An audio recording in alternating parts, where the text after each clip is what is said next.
رب زدنی علما، اے میرے رب میرے علم میں اضافہ فرما۔ بسم اللہ الرحمن الرحیم۔ شاہ جی اسلامک چینل کے ناظرین و سامعین، السلام علیکم ورحمۃ اللہ وبرکاتہ۔ محترم ناظرین کرام، اللہ تعالی سے امید ہے کہ تمام خواتین و حضرات میرے چینلز کے ساتھ جڑے ہوئے تمام دوست و احباب بخیر و عافیت ہوں گے۔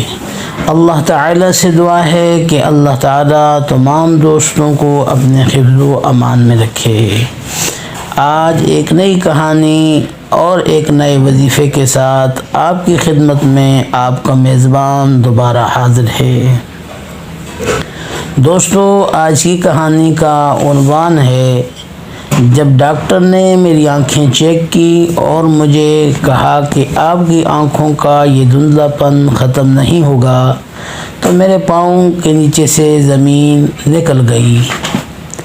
آج جو کہانی آپ کے ساتھ شیئر کر رہا ہوں یہ ایک ایسے نوجوان کی کہانی ہے جو نوجوان محنتی ہونے کے ساتھ ساتھ معاشرے کا ایک اچھا انسان بھی تھا، جس کی مثال معاشرہ اور خاندان اپنے بچوں کو دیا کرتے تھے۔ یہ نوجوان بہت ہی محنت کرنے والا نوجوان تھا۔ یہ نوجوان دن رات محنت کرتا تھا، اپنے مستقبل کی کوشش کرتا رہتا تھا۔ اس نوجوان کا نام عبداللہ تھا۔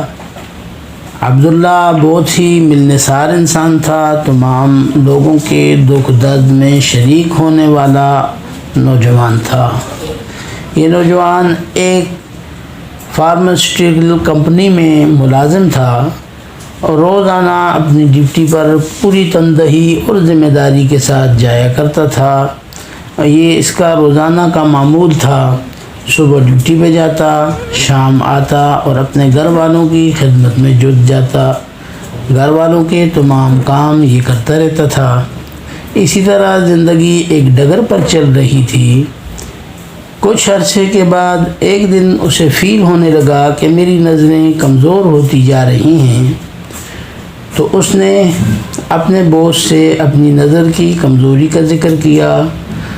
چونکہ یہ کمپنی ہی دوائیوں کی کمپنی تھی تو اس کے باس نے ایک اچھے ڈاکٹر کا اسے پتہ بتایا اور اس ڈاکٹر کی طرف اسے ریفر کر دیا۔ یہ جب اس ڈاکٹر کے پاس گیا تو ڈاکٹر نے اس کی آنکھیں چیک کی۔ آنکھیں چیک کرنے کے بعد ڈاکٹر نے کہا کہ بہت ہی افسوس ہے کہ آپ کی نظر کا یہ دھندلا پن ختم نہیں ہوگا۔ یہ نوجوان عبداللہ بتاتا ہے کہ جب ڈاکٹر نے مجھے یہ کہا تو میرے پاؤں کے نیچے سے زمین نکل گئی۔ میں جب واپس اپنے گھر گیا تو سخت پریشانی کے عالم میں تھا۔ گھر والوں نے مجھ سے پوچھا پریشانی کے بارے میں تو میں ان کو بتانا نہیں چاہتا تھا۔ میں نے ٹال مٹول سے کام لیا اور اپنی پریشانی اپنے گھر والوں سے شیئر نہیں کی۔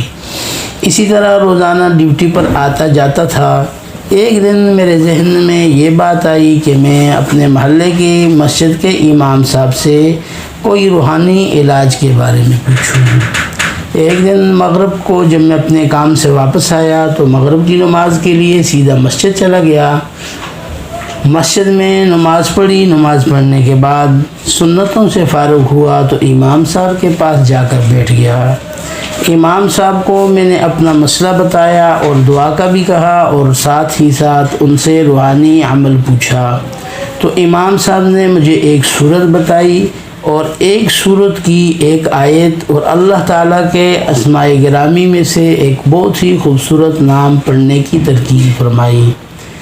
اس دعا کو اور اس سورت کو اور اس آیت کو اور اس اللہ تعالیٰ کے اسماء گرامی کو میں نے پڑھنا شروع کر دیا۔ لگاتار ہر نماز کے بعد میں یہ عمل کرتا رہا۔ ایک دن میں اپنے ڈیوٹی پہ چلا گیا، صبح کام کے لیے ڈیوٹی پہ چلا گیا اور کام کے دوران بھی ان وظائف کو کرتا رہتا تھا۔ جب چھٹی دوپہر کا کھانے کا وقفہ ہوا تو میں نماز کے لیے مسجد میں گیا، وضو کیا وضو کرنے کے بعد اس آیت کو پڑھا اور اس کے بعد مسجد میں سنتیں ادا کی۔ سنتوں کے بعد امام صاحب کے ساتھ فرض نماز پڑھی۔ فرض نماز کے بعد حسب معمول اپنا وظیفہ کرنے لگا۔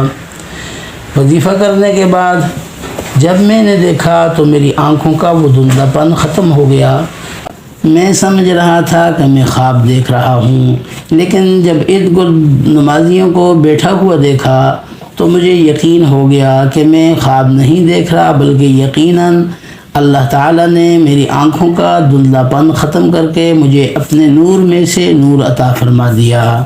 میرے دوستو، جو عبداللہ جو وظیفہ کرتا تھا اس وظیفہ آپ کے ساتھ شیئر کر رہا ہوں۔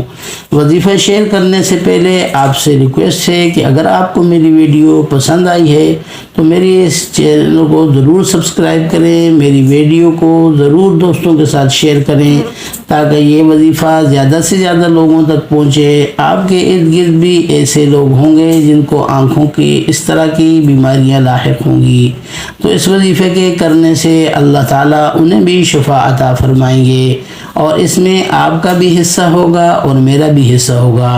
اب وظیفے کی طرف آتے ہیں کہ امام صاحب نے عبداللہ کو کیا وظیفہ بتایا تھا۔ وہ وظیفہ یہ تھا کہ امام صاحب نے عبداللہ کو کہا کہ جب آپ وضو کریں تو وضو کرنے کے بعد سورہ قدر کو ایک دفعہ پڑھیں، اور اس طرح پڑھیں کہ آسمان کی طرف دیکھ کر سورہ قدر کو پڑھیں گے، اور اس کے بعد جب آپ فرض نماز پڑھیں، فرض نماز پڑھنے کے بعد اس آیت کو 7 دفعہ پڑھیں، فَكَشَفْنَا عَنْكَ غِطَاءَكَ فَبَصَرُكَ الْيَوْمَ حَدِيدٌ، اور اللہ تعالیٰ کے اس اسماء گرامی کو 11 مرتبہ پڑھیں، یا نورو یا نورو یا نورو۔ اس کو 11 مرتبہ پڑھ کر اپنی انگلیوں پہ دم کر کے انگلیوں کو آنکھوں پہ پھیر دیں۔ انشاءاللہ تعالیٰ اس طرح آپ کی آنکھوں میں روشنی اللہ تعالیٰ ڈال دیں گے۔ تو دوستو، اس طرح کے جو مریض آپ کے ارد گرد ہوں گے تو آپ ان کو یہ وظیفہ بتا سکتے ہیں، اس وظیفے کی عام اجازت ہے۔ نیکسٹ ویڈیو میں انشاءاللہ نئے ٹاپک کے ساتھ دوبارہ ملاقات ہوگی۔ اللہ نگہبان، والسلام علیکم ورحمۃ اللہ وبرکاتہ۔